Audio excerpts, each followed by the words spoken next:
What brings you to the South African Local Manufacturing Expo today?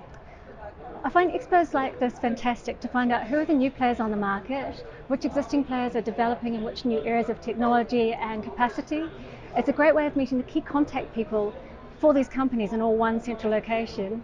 And also in terms of keeping on top of technology, there's fantastic seminars here, which it's great to come and listen to what's going on, not only with the technology, but also with new regulations in the industry. Okay. And what is your seminar going to be about? So my seminar is for people who are looking to develop new products, anywhere from idea through the development process and into manufacture. It focuses on three key areas at the latter part of the development process. Starting off looking at design for manufacture, what are the key principles to consider? Design for assembly, making sure that you look at what the guidelines are, but also some lessons learned from experiences of things that can't be taken from the books. It looks across the time, quality and cost perspective, and also looks at key criteria for when you're selecting a supplier. What do you look at? How do you know who you're going to go with? Can you tell us a bit about your background? So I've got a Bachelor in Technology in Product Development. This is from Massey University in New Zealand. I initially worked there for some appliance and medical instrumentation companies who designed, developed and manufactured their product on site. Excellent time working there. I also developed a few products myself that went into manufacture.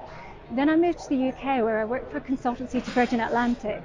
And what we did was we sourced off-the-shelf and new products for onboard for their catering, cleaning and passenger equipment. Then I moved to the other side of the fence where I was working within a manufacturer as a project manager, taking their tooling through the quality validation process. So a client would come with a new medical device, we'd get the tools made in either the UK, Germany or Poland, and then we'd put it through our validation process on site for their pilot manufacture and the scale-up manufacture. Most recently my position was working for a technology consultancy in Cambridge, working with some of the most brilliant minds I've ever come across in engineering, design, software, electronics and industrial design. And the projects I worked on there were anywhere from chemists who had just started up with this new laboratory technology to big medical instrumentation companies who are looking at developing an existing device.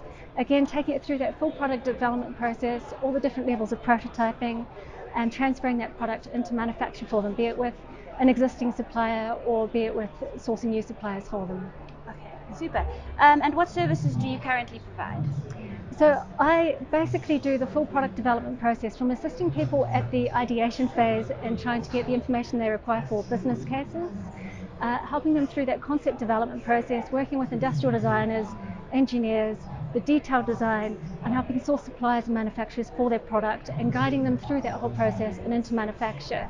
By working with someone who's experienced in the area, you get to cut down timescales, which can be the difference between you making it to market in a critical time. The last thing you want to do is develop this brilliant new idea and then take it to a major retailer and find out that you're 1 month behind someone else who's done the same thing.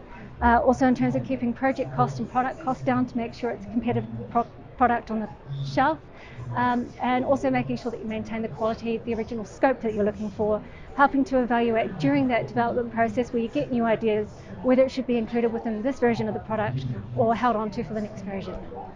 Thank you very much. Thank you.